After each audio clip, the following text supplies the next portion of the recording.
మంచుతో కప్పబడిన శీతాకాల పట్టణం ఎంతో అందంగా కనిపిస్తోంది. ఒక చిన్న నీలం రంగు ఇంట్లో మాయా, మణి, సిరి ముగ్గురు పిల్లలు దుప్పట్లలో నిద్రపోతున్నారు. మాయా దుప్పటినుంచి తల బయటపెట్టి చలిలో పాఠశాలకు వెళ్లడం ఇష్టం లేదని అంటుంది. మణి బయట వీచే గాలిని విని ఇది మంచురాక్షసం రోజు అని సరదాగా చెబుతాడు. సిరి ఆవలిస్తూ శీతాకాలంలో పాఠశాల రద్దు చెయ్యాలని అంటుంది. అమ్మ నవ్వుతూ పిల్లలను లేపి పాఠశాలకు సిద్ధం కావాలని చెబుతుంది. పిల్లలు స్వెటర్లు, మఫ్లర్లు, బూట్లు వేసుకుంటూ నెమ్మదిగా సిద్ధమవుతారు. ముగ్గురు పిల్లలు కలిసి మంచుతో నిండిన రోడ్డుపై పాఠశాల వైపు నడుస్తారు. వారి కాళ్ల కింద ఉన్న మంచు అకస్మాత్తుగా మెరుస్తూ మాయాజాలంగా మారుతుంది.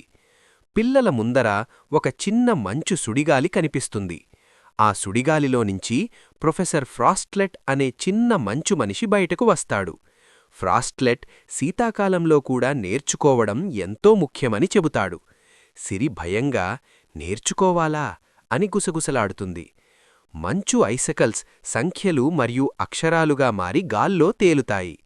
పిల్లలు తమ శ్వాస చల్లని గాలిలో ఆవిరిగా మారడాన్ని ఆశ్చర్యంగా చూస్తారు. మణి నేర్చుకోవడం నిజంగా సరదాగా ఉందని ఆనందపడతాడు. మాయాజాలం మెల్లగా మాయమై పిల్లలు పాఠశాల ముందర నిలబడి ఉంటారు. మాయా, మణి, సిరి నవ్వుతూ పాఠశాలలోకి వెళ్లేందుకు సిద్ధమవుతారు. ముగ్గురు పిల్లలు ఆనందంగా నవ్వుతూ పాఠశాల లోపలికి పరుగెత్తుతారు. బయట ఒక చిన్న మంచు మనిషి టోపీ తిప్పి వీడ్కోలు చెబుతాడు.